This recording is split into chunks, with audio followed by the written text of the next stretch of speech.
I need to give you a warning before we begin. Don't watch this alone.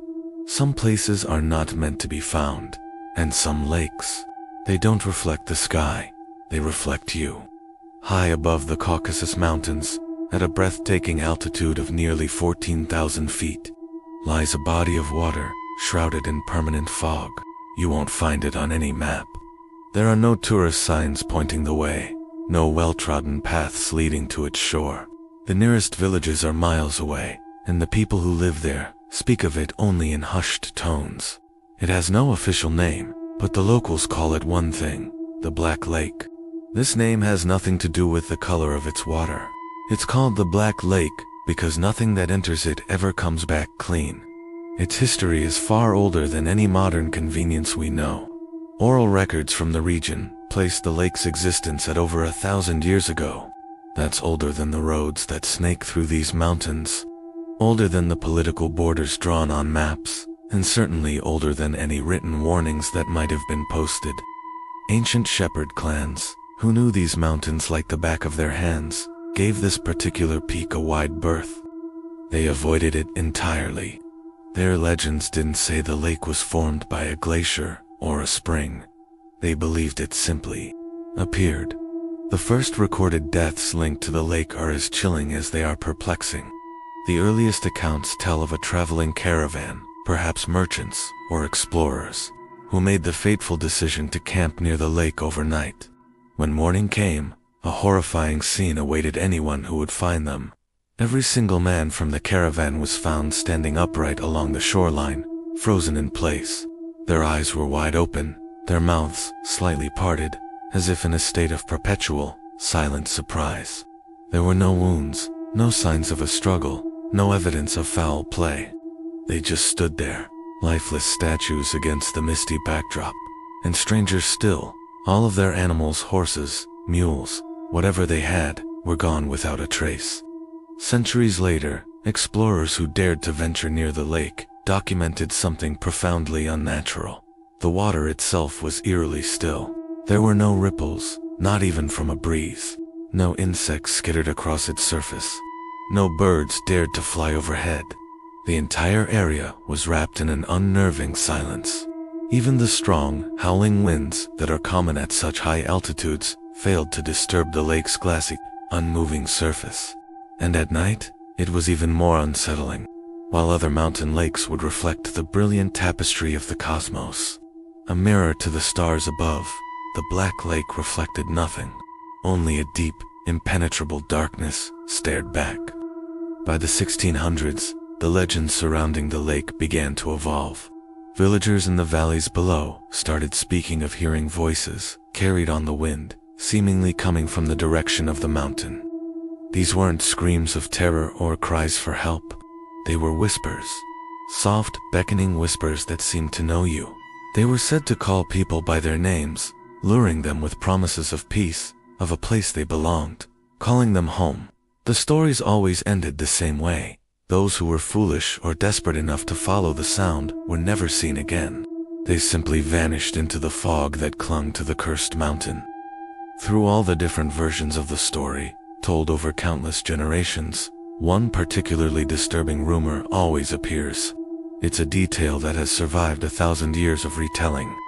The legend says that if you stand at the edge of the Black Lake and stare into its dark, still water for long enough, you will eventually see something in the reflection.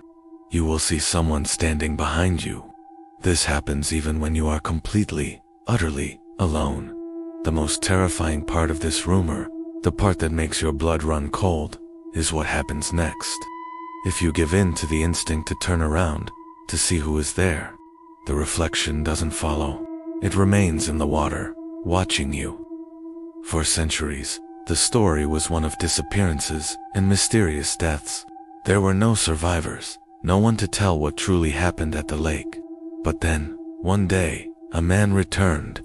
He was a local hunter who had gone missing for 3 days near the dreaded mountain. When he stumbled back into his village, he was a changed man, gaunt, pale, with a look of absolute horror in his eyes. He refused to eat. He refused to speak to his family or friends. He would just sit and stare into space, lost in a memory he couldn't, or wouldn't, share. Finally, after days of this torment, as his life was fading, he was questioned one last time. He uttered a single, chilling sentence before he died. It asked me to stay. What is this place? A geological anomaly? A site of some unknown natural phenomenon? Or is it something else? A gateway, a prison, a conscious entity that waits in the lonely heights of the Caucasus. The stories don't offer any easy answers. They only provide a stark and timeless warning, passed down through whispers and fearful glances. A warning about a place that isn't on any map, a lake that reflects your deepest fears, and a voice that calls you home, to a home you will never leave. Some things are better left undiscovered. Thank you for joining me on this journey into the unknown. If you enjoy exploring these mysteries, make sure to like, subscribe, and hit that notification bell so you don't miss our next adventure. Stay curious and stay safe. They say mountains hold secrets, but some secrets are better left buried in stone and ice. But the real challenge isn't the climb, it's what waits at the summit. A lake, a perfect dark mirror of water where no life stirs. It's been there for centuries, a place the locals call the Eye of the Mountain. But those who get too close rarely speak of it again. The earliest records are fragmented, tales from old tribes who considered the mountain sacred and forbidden. They spoke of a sky hole that drank the light and echoed the thoughts of those who dared to look into its depths. Shamans warned that the lake was a gateway, not to another place, but to a state of being where time itself frays. They described rituals performed at its edge, not to appease a god, but to placate or present something ancient, aware, and utterly indifferent to human life. These stories were dismissed as folklore, primitive superstitions of a bygone era. But, as we'll see, modern encounters tell a disturbingly similar tale. The first documented modern incident dates back to the early 20th century. A pair of British cartographers, tasked with mapping the uncharted peaks, noted the lake in their journals. Their initial entries are filled with scientific curiosity, describing its unusual depth and the unnerving clarity of the water. But the tone shifts dramatically over a few days. They write of a persistent feeling of being watched, a low hum that seemed to emanate, not from the air, but from inside their own skulls. One of them wrote, "The water does not reflect the sky. It feels as if the sky is a poor imitation of the water." Their last entry is a single, frantic sentence. "It knows our names." They were never seen again. A rescue party found their camp weeks later, perfectly preserved, with all their supplies untouched. The only thing missing was the final page of their journal. Now, let's fast forward to the modern era.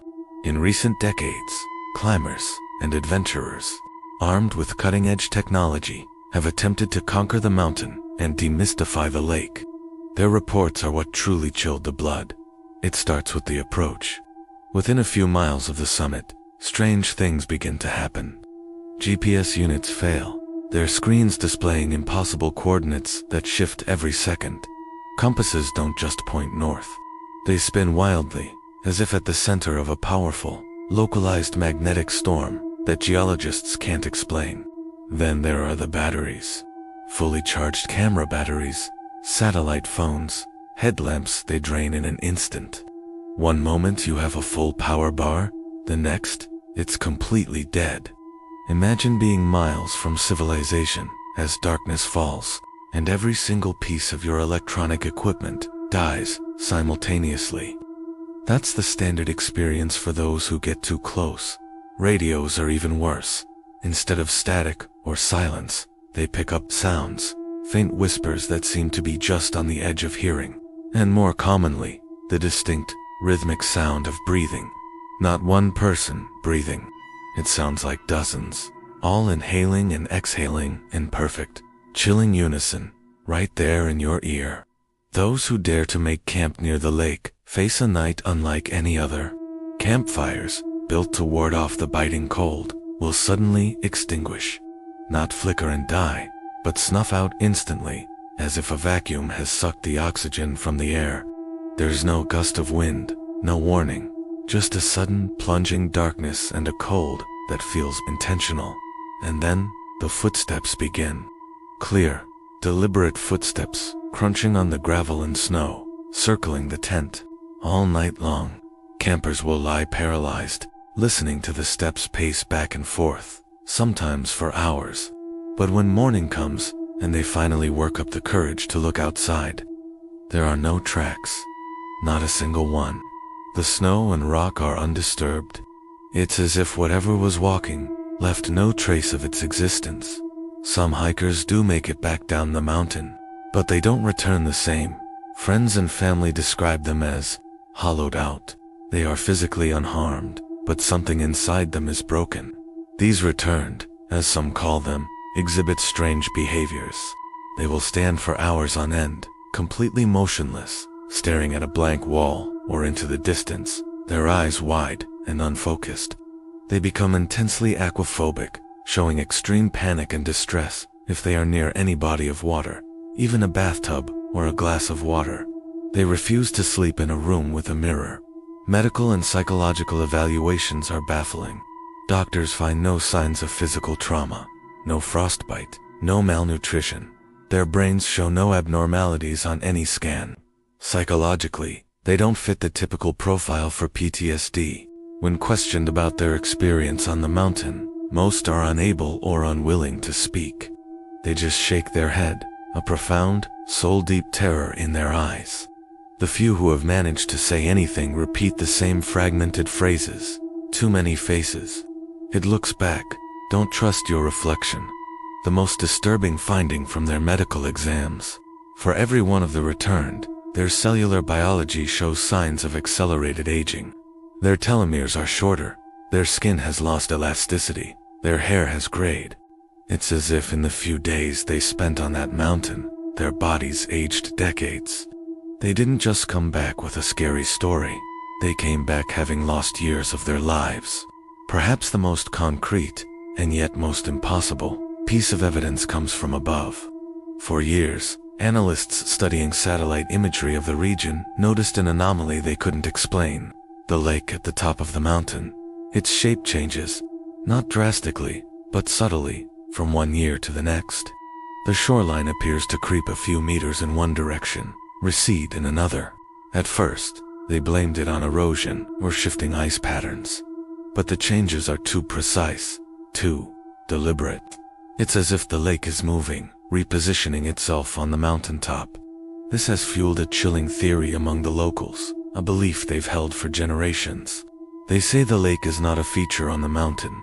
They believe the mountain is a prison, formed around the lake to contain it. There are whispers of a sealed military incident, a story pieced together from redacted files and off-the-record sources.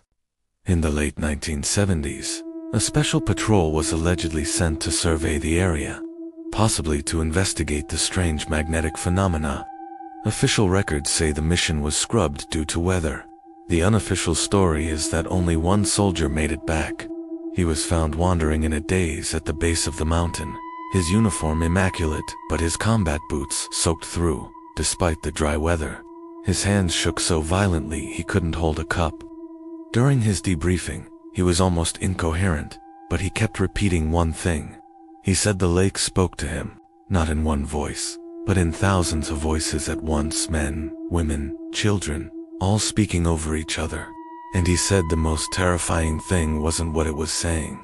It was that it was learning. It was mimicking their radio chatter, repeating their names, forming new sentences from the words they had spoken. It was listening, and it was becoming more articulate. The soldier was placed in a secure psychiatric facility. His final report was classified at the highest level and has never been seen since. But the darkest rumor, the one that is never spoken aloud near the mountain, is about the lake's true purpose. People think it's a place of death, that it drowns or freezes those who get too close. The rumor says that's wrong. The lake isn't killing people, it's collecting them, or more specifically, it's collecting their reflections. The theory goes that the lake's surface isn't water, it's a membrane between worlds, a perfect mirror, and every time someone looks into it, seeing their own face staring back, something else looks out. And for a fleeting second, there isn't just one reflection in the water, there are two, and sometimes, when you turn to leave, one of them follows you home. People who have vanished near the mountain, the belief is that their reflections were taken, and they themselves were pulled into that cold, silent world behind the water, replaced by a perfect copy that walks among us. So here is a final warning, a piece of advice compiled from the terror of all who came before. If you are ever exploring the high, lonely places of the world, and you find a lake at the summit of a mountain, a lake that is perfectly still, without a single ripple, a lake where the silence is so complete it hurts your ears, be cautious. And if you look down and see your reflection in that dark water, but the reflection of the clouds or the sky behind you isn't moving when the real ones are, do not stay. Do not look a second time, and whatever you do, do not return. Because something is watching, and it wants to see itself in your eyes. Thank you for joining us in the shadows. If you enjoy tales that linger long after the screen goes dark, be sure to subscribe and turn on notifications. Every story is a doorway, and you never know what might be waiting on the other side. Stay safe out there.